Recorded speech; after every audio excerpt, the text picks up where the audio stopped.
Good evening and welcome to this week's edition of the Pete Mezzetti Show. My guest this evening is Howard Schwartz from the Connecticut Better Business Bureau. Howard, welcome. How are you?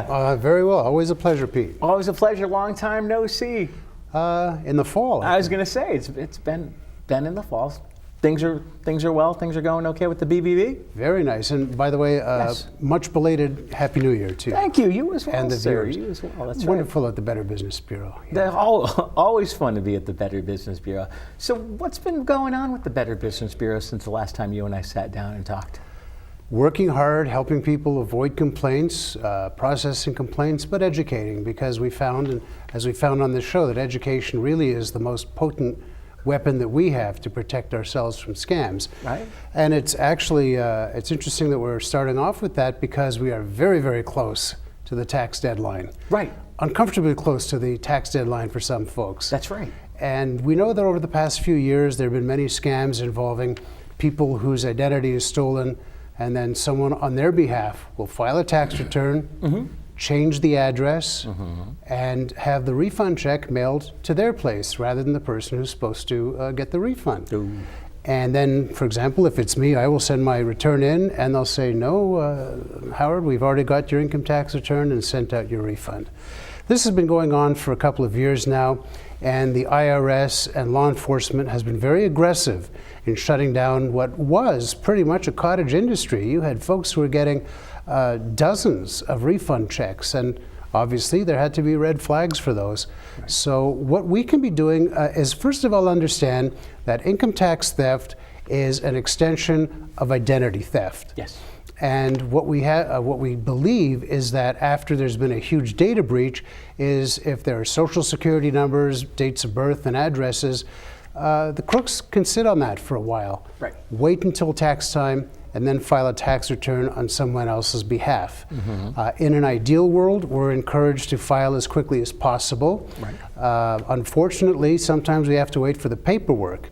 But probably the best way to protect ourselves is the easiest, and that is to file by e-file, Right. whether you're having someone prepare it or you're doing it yourself, and have it deposited, if you have a refund, deposited directly into your bank account. And it minimizes the exposure of your return. The same would apply if you wanted to mail out your tax return. It's best not to put it in a roadside mailbox, but put it in a United States Postal Service mailbox. If you're looking for a tax preparer, and sometimes people would say, well, when do I need a certified public accountant or a tax lawyer? And when do I go to a national syndicated tax preparer? And the answer is, if you've got a complex return, you would want to go to one of the professionals to have it done. Because one of the principal differences is that if you go to one of the national chains and there's a problem that pops up with your tax return, 6-8 months down the road, there's only so much they can do for you. Right. Whereas one of these other professionals is capable of representing you in tax court, even for things such as an audit. So if you're looking for a tax professional, a couple of things to keep in mind. Sure. First of all, if anyone says they can get you a larger tax refund than the competition, stay away from them, because they just can't tell. If they want to take a percentage of your refund as payment, not a good sign either.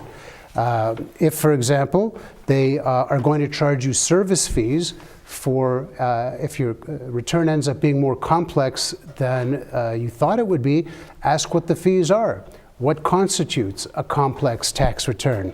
And you've got to really read the contract carefully, because we've discussed that so many times. Oh, yeah. Nobody likes fine print, but you'll find things in there such as exclusions or things which might not be covered. So you want to make sure you understand it inside and out, and avoid any kind of tax preparation service, because we've seen them, that will ask you to sign a blank return, and they say, we'll take care of this when you send in the rest of your paperwork. No. Not a very good idea. No, definitely not. So e-file and have it deposited directly into your account, and you're doing a lot to protect yourself. The other side, really, Pete, is to protect ourselves from identity theft. And we can't stop the data breaches. Right. What we can do is be very, very selective as to who gets what kind of information. And I'll give you an example. Every time we sign up for a grocery discount card or a pharmaceutical card, well, if you give them your cell phone number, your email address, the problem is you don't know how that information is going to be used or sold.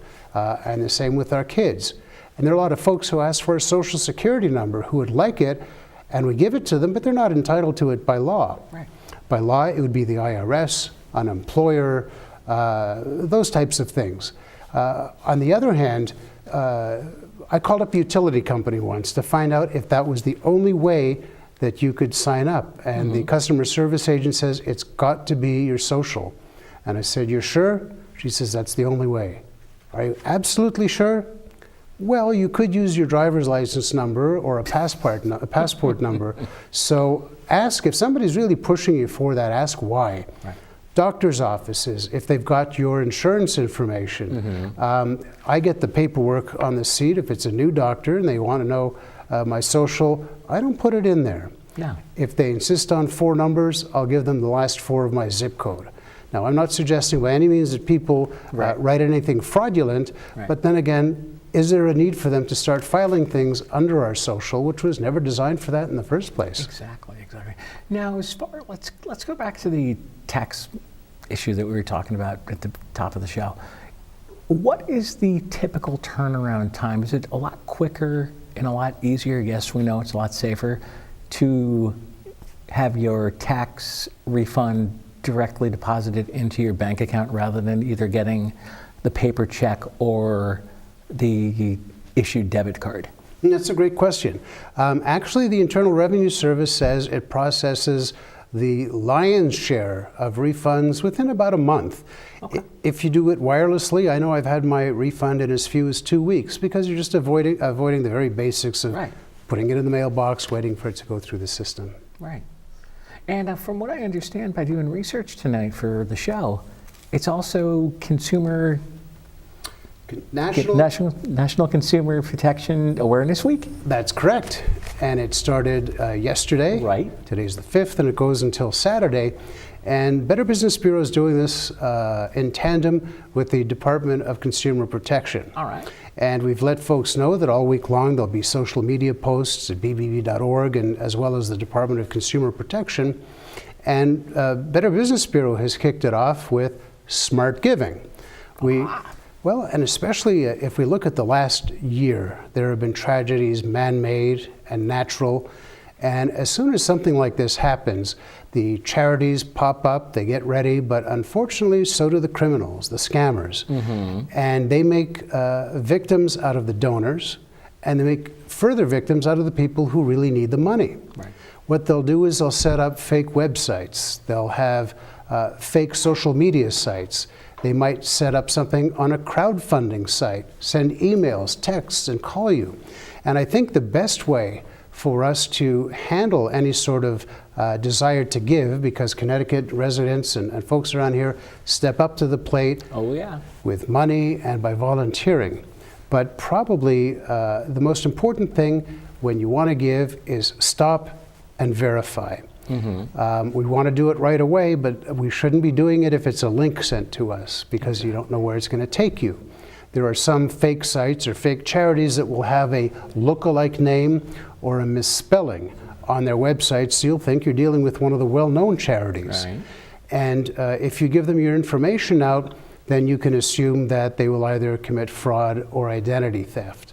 So there are a couple of ways that you can tell if it's a real charity or not.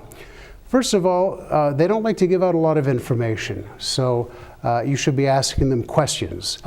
They want things done quickly. They will encourage you, or they'll say they'll send an overnight pickup for that. But here's the biggest red flag is they will demand, they'll ask in the case of a charity, for an untraceable form of payment. And that would mean wire transfer or a cashier's check. And any legitimate charity will allow you to pay in whatever manner you want. They won't rush you. They'll need the donation just as much next week or next month as today. The other thing you want to do is check on the charity. You can do it. Better Business Bureau has a charity arm, and it's very easy to remember. It's give, G-I-V-E, .org, and there are 20 standards of charity accountability. The governance, how many cents per dollar is used for administration, and those types of things. So you can look up a charity there, and not only charities, but anytime you want to look up something, and if Better Business Bureau doesn't have the information, or it's a product, just open up your browser, go to a search engine, type in the name, leave a space, and write the word scam or problems. And I've seen some products advertised in various places, and that doesn't sound right to me. And I'll check it out, put the word scam in there, and then hundreds of pages will start coming up about problems that people have had. So when we're talking about a charity, stop, verify they're real, and we ask people, or we recommend people be proactive rather than reactive. Right. If somebody calls us on the telephone, the caller ID could very well say that it's a legitimate charity, but we know that caller ID is notoriously unreliable now. Exactly. And we should be avoiding giving out financial information to no matter who calls on the phone, and the same with personal information as well. So be proactive. If, for example, it's a particular city that's trying to raise money, you want to ask them if there is an established charity. Call a charity that you know. Find out who's got their boots on the ground. And it's important to know it's an experienced charity, because some are well-meaning, but they don't have the experience in collecting and distributing money. And the final piece of advice is ask what the money is going to be used for. Exactly. Salary replacement, perhaps psychological help, property damage, and or a memorial, because you want to know where that money's going. Howard, would you mind sticking around? Well, I would love to. We'll be right back.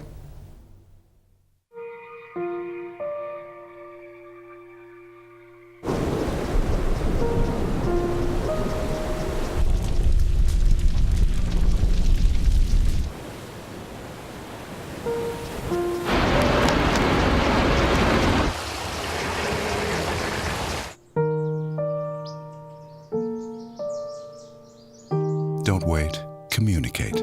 Make your emergency plan today.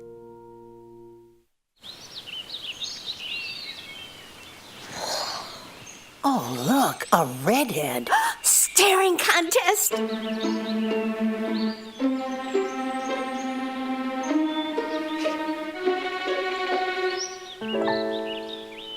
You still got it. I know. Come alive with the forest. The dad was cute. You were looking right at us. Visit discovertheforest.org to find a forest near you. And welcome back to this week's edition of the Pete Mezzetti Show. Sitting here with Howard Schwartz from the Connecticut Better Business Bureau. Howard, welcome back. Thanks, Pete. Thank you, my friend. All right, Howard, we talked about all sorts of consumer tips and tricks during the first segment. Let's open this segment talking about protecting your cell phone. Yeah, that's a big one. Pete, apparently more than half of people with cell phones don't put a password on it. Okay. And when I saw that statistic, I was bowled over. And I'll tell you why, because we think of a cell phone as a phone that can store information. Right. And it's really not. It's more like a computer that can make phone calls. Right. You ask people, do you put a password on their computer? They'll say, well, of course. We don't want anyone on there. But we carry those cell phones around with us, some 24/7, keep it next to the bed. If you don't put a password on it, people can make calls, they can make texts in your name. Right. But some apps leave us signed into sites with our payment information, and they can start doing all sorts of things like that. But they can steal your contacts, put their names on spam emails, turn your phone into a spam machine. Right. So we should really be considering our smart devices, tablets too, as portable computers. And that means, for example, we should get a security suite. I don't know anyone who has antivirus protection or a firewall, and perhaps one of the reasons is up until now there haven't been very many types of viruses that have been unleashed, for example, against Apple. Google, sometimes people will go to the wrong place to get an app and it might be somehow infected. But I can tell you that the hackers are working very, very hard to be able to unleash them rather, in any sort of smartphone, because that is where the money is. Right. And it's so easy to do. for a few reasons, because anytime we're using wireless or Bluetooth, those are radio waves, and those can be intercepted. If we go into any one of the growing number of coffee shops, hotels, airports, libraries, it's free Wi-Fi. And if you go into a coffee shop called Pete's Coffee, and you'll see a network that says Pete's Coffee and a network that says Pete's Coffee 2. Now, if you press on Coffee 2 and that's not really the network, there's someone at another table, in another store, or in the parking lot, and you've just logged onto their computer and they can burrow their way inside. So we recommend, if you are using Wi-Fi, you ask the people at the counter, what is the name of your Wi-Fi network? And this is if it's not password protected. And also try to avoid any sort of online commerce or putting in passwords for email and those types of things. The other things that we can do as far as protecting our cell phones is concerned is making sure that we, and again, terms and conditions, there are apps that want access to our contacts. They want access to the microphone. And we know that we're being followed from a marketing standpoint all the time, every time we go on the internet. So we should be thinking about what we're putting on our phone. Absolutely the password, we should take our, a lot of folks will store passwords and logins on their cell phones. Put them somewhere else. You could get a USB stick that's password protected, or a thumb drive, or I downloaded a free password management software, and you go to a site, it says, do you want to remember this password? Okay, great. Or the site, put in your password, put in your login. I also use it to save passwords for things that are not sites. If I want to remember, for example, the combination of my bicycle lock, I'll just store it in the same place rather than keeping it in my phone. So that's password protection software. It can be free or you can pay for it. And once you get all of those private things off the phone, you'll be a lot better protected. Even though if you're let's say you have an iPhone and you have everything logged in on your iPhone and everything is backed up to the cloud.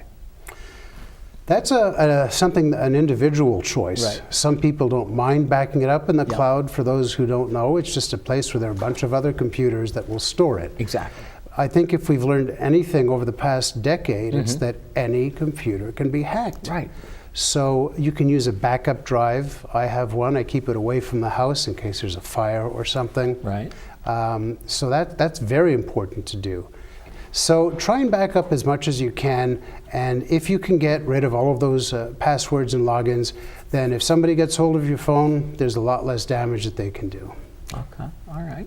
Now, let's stay on the topic of technology for a second. Let's say you have a laptop at home, and you want to go and download, and you have a antivirus program that you run for for security sweep. How often should you do your security clean?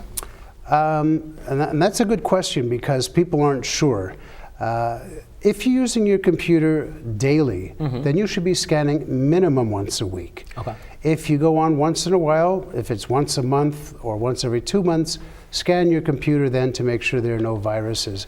But the caveat here is it's not just enough to have antivirus software. You have to update the definitions regularly. And again, definitions, for those who don't know, are new viruses that come on to the internet every week. And what they'll do is they'll update those definitions so that you're protected against more viruses. So update your definitions and do that scanning regularly, again, according to how often you use your computer. All right. And it's not even an option anymore. We have to do those things. Exactly. Now let's talk about saving money year-round. This is one of my favorite ones because we talk about all the scams and how to protect ourselves. Well, we're going to be discussing how to save money on our fixed costs. And a good place to start is car insurance, or home insurance, or liability, umbrella insurance. It's a very competitive industry, as we know from the commercials that we see. And every 1 or 2 years, it's good to go over your insurance policy or go to a broker and find out what your coverage is. because sometimes you'll have the same coverage, it'll get more expensive, and you'll find that if you go to another insurance company, they can give you the same type of coverage for a lower price. So that's one way to save money. Another one, if we're still talking about insurance, is the deductible. If you have a car accident and you say, all right, well, I'll put $500, I'll pay the first $500 for damage, that's fine. If you're willing to, if you think you're a good driver and you're willing to put the first $3,000 down, if you have an accident, that will lower your monthly premiums. That's a very good way of saving money. We can save money around the house by doing things as simple as changing our air and our water filters, because a house is to some degree like a car. Right. If you don't change the oil, you don't fill the tires up with air, your mileage isn't going to be as good as it would otherwise. Exactly. Look for alternative means of entertainment in terms of whether it's satellite or cable. We know a lot of folks are cutting the cable right now. Exactly. And there are folks who will go to a paid monthly service, for example, that you can use over the internet. There are other folks who might buy a more modest service or again, pay rental for it.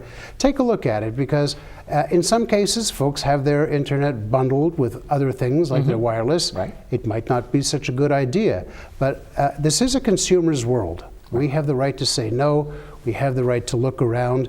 And one of the things that I find is effective if I'd like to get a better discount is to say, if you see from your files, I've been a very loyal customer for 10 years, I always pay on time, and we both know it's a very competitive business. How can we make this a win-win situation? And you'd be surprised at what you can get out of that. Now, let's see if your teenager is ready to go from paper to plastic. Oh, well, I don't have a teenager. No, but me either. That's a good question. Shopping used to be very cut and dried. You saw something you liked, and when I was a kid, you put down the money and that was it. Right. The internet's been the big game changer. Exactly. You can't use cash online, so No.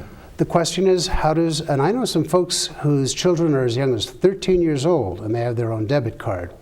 That might sound crazy to some people. Okay. But the difference between the two, when you're talking about teenagers and college-age students, Right. if they have a debit card, they can only spend what they have in on their the card, account. right. If it's a teenager, someone who should know better, and they go over that amount, they'll be hit with a charge. And then that's going to be credit and debit 101.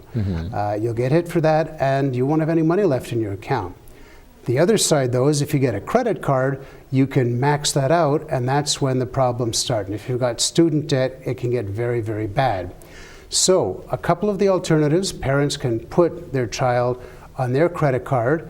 They're taking a risk by doing so, Right. but you've got to start out at some point.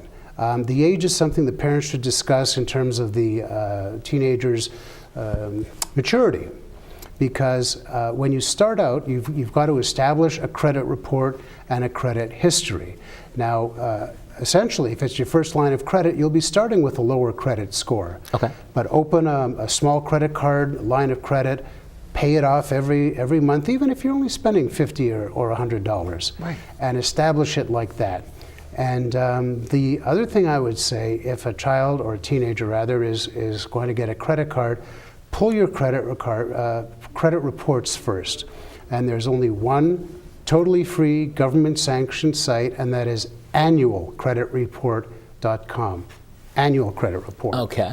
And they will ask for your social and your name and your date of birth, because they want to make sure it's you. So if you're going to annualcreditreport.com, type that into your browser instead of clicking on a link in an email, Right. because you never know where it's going to take you.